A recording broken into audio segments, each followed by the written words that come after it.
Is it a very good result today for Lyon when we see the second half? Well, it was an advantage. So we have an advantage going to Lyon. Second half, for 22 minutes, Arsenal gave us a lot of difficulty and had probably two very, very good chances. But I'm not sure there are many people that come to this iconic stadium against the big team, a very good team with 40,000 people, and expecting not to suffer a little bit. We suffered, and in the end, it balanced itself out. Hi, Joe.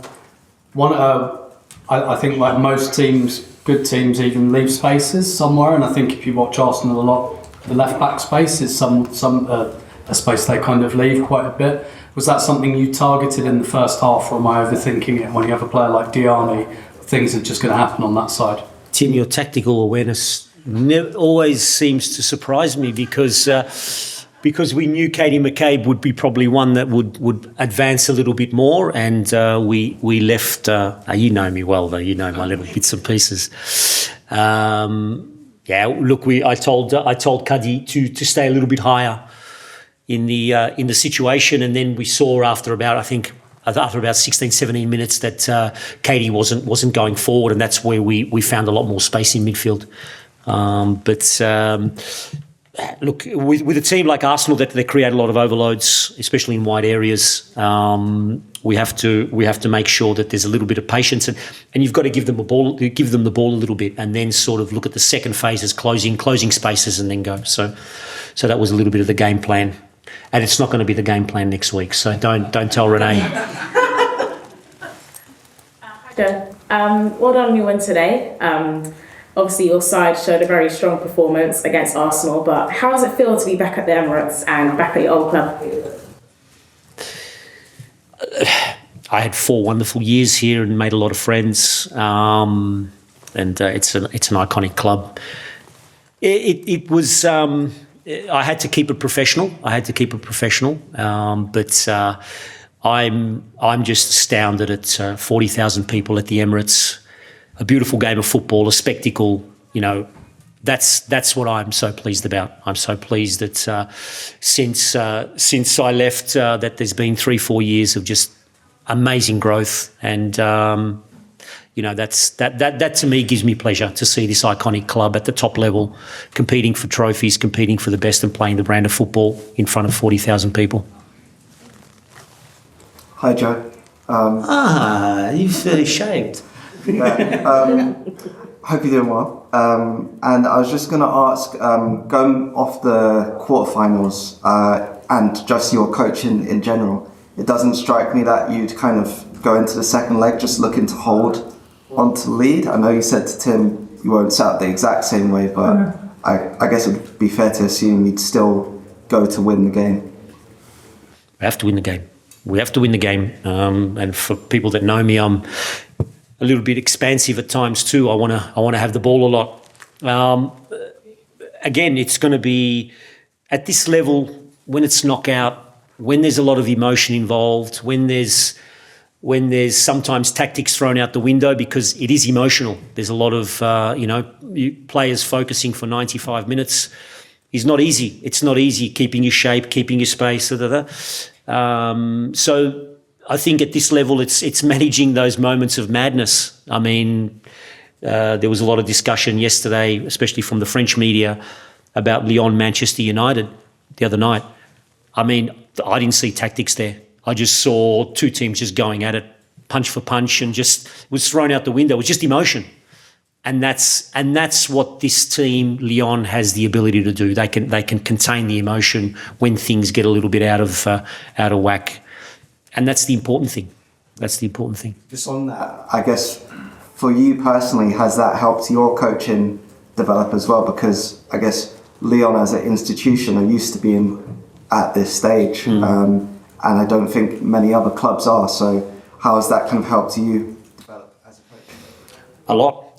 Probably more on the leadership areas, more on the ability to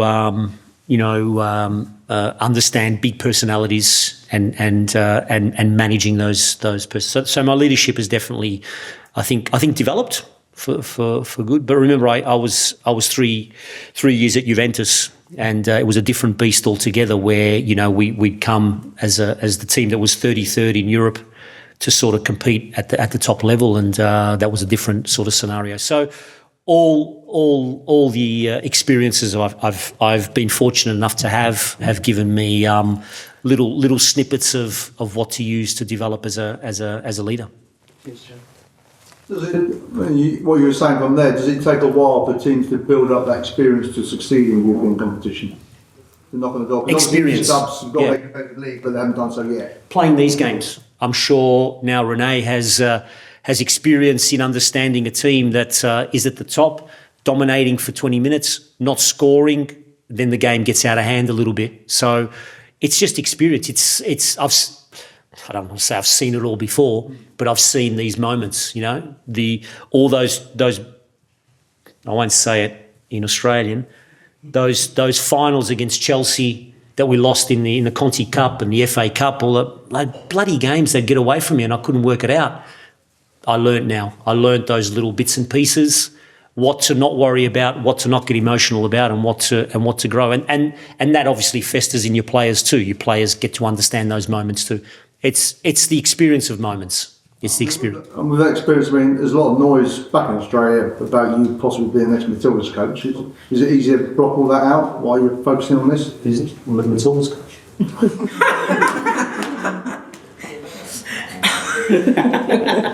I have a semi-final next week. We have a game against Nantes during the week, which we want to use it to our advantage to make sure that we keep winning.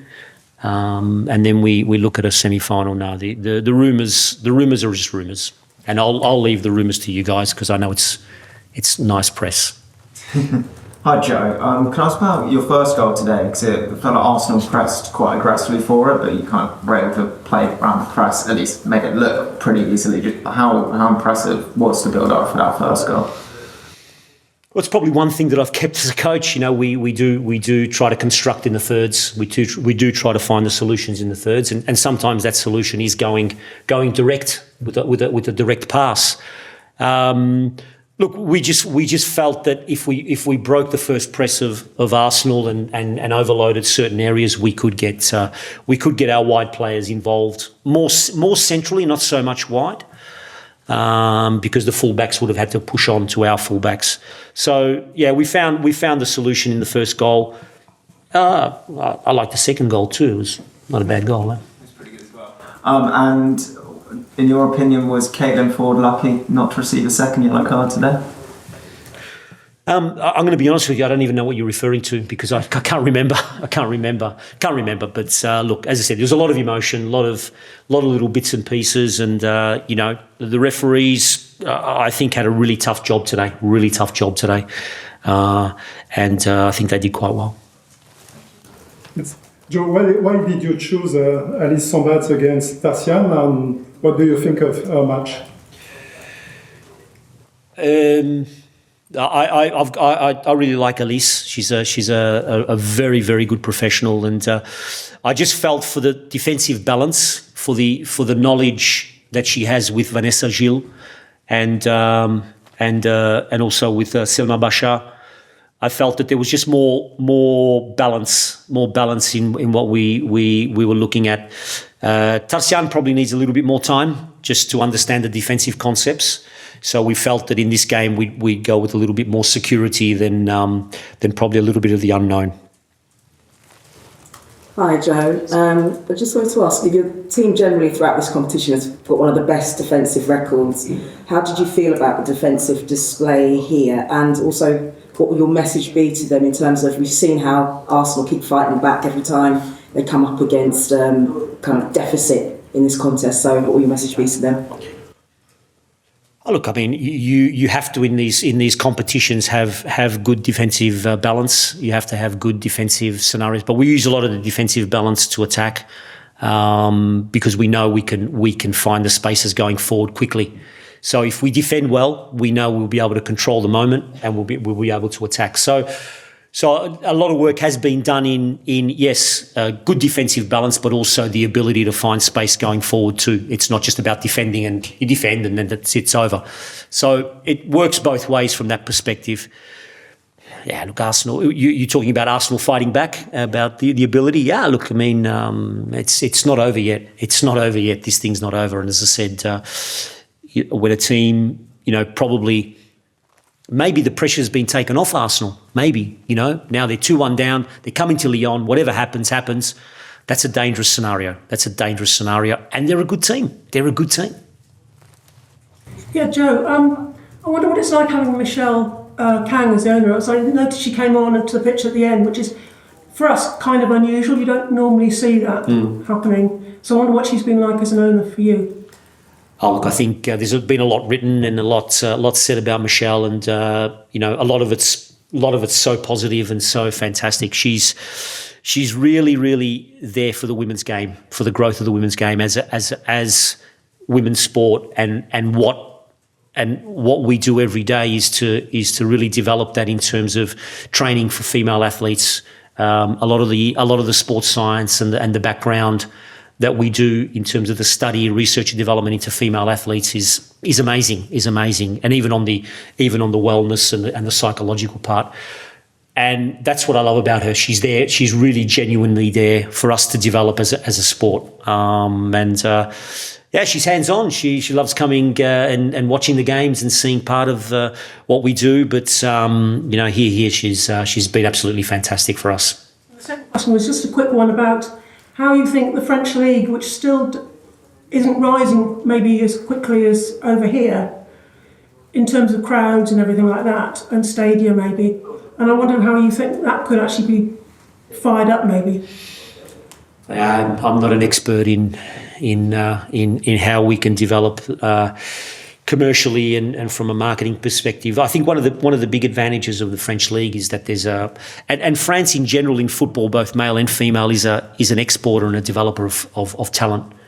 So I think one of the really exciting things that I've seen is there's a lot of young talent that are being given opportunities in D1. A lot of clubs rely on that because they obviously don't have the resources and the means. So you're getting players that are 18, 19, 20 that have already played 30, 40, 50 games in D1, by the time they're 20. I think that's an advantage. It's probably a direction they need to take.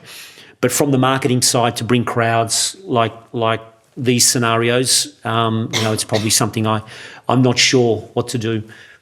Always the image of the game seems to be the one that I go back to. How does it look on television? How is it presented? How is it sold? I think, like I've always said, the football has to be the winner. If the football's of high quality and the performances of high quality and there's a spectacle and good theatre, people will come and watch. Did they get them to bring their dogs along last week or something? Did I read? Yeah, we have a major sponsor who is very important to us that's come up with this idea of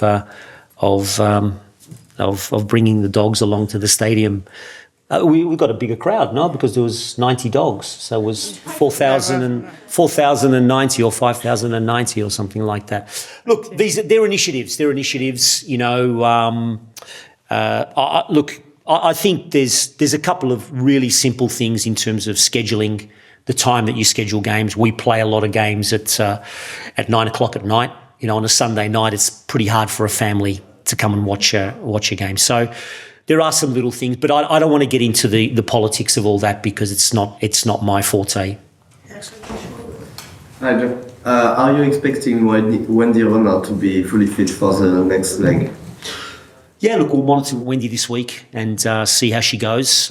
We had to err on the safe. I think it was probably too much of a risk today to take. But I feel that that there's been a lot of development over the last couple of days, which has been fantastic. And we'll assess it. And I'll be honest. I hope so. Yeah. Two last question. Hi, Joe. Ed Hegerberg comes off the bench, obviously, just after Arsenal scored that penalty. I mean, having a player of her experience, the involvement for the second goal, I think she drags Liam Williamson kind of out of position, which creates that space for Melchi to obviously run into. I mean, to have a player of her experience to be able to come off the bench and make a difference in that moment, it feels a little bit like a luxury, I guess. Yeah, it's one of the luxuries I've got at Lyon, because we can change the moments of the game, we can change the situation of the game with the quality of talent that we're able to manage. Like I always say, these games are not about the starting 11. The starting 11 give you a certain phase to go with, and then the game can take another direction, and you've got to change things.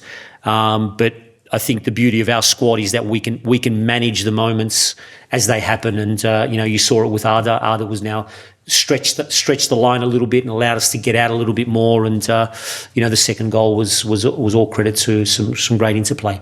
But we're very lucky to be able to. I'm very lucky to be able to change the moments when I need to. Hi, Joe. Just a quick question on the intensity of the game, and obviously now you got a midweek game against FC Nantes, so will you have to rotate because the game like today, players are really tired, and so they can't really do another one like in 3 days, and then we'll definitely use it. We'll definitely use it to prepare players for the weekend. Some of the players who didn't get any minutes today, perfect. We'll give them some time and get them ready for next Sunday's clash. Thank you. Thank you. Good to see you guys again. All the best.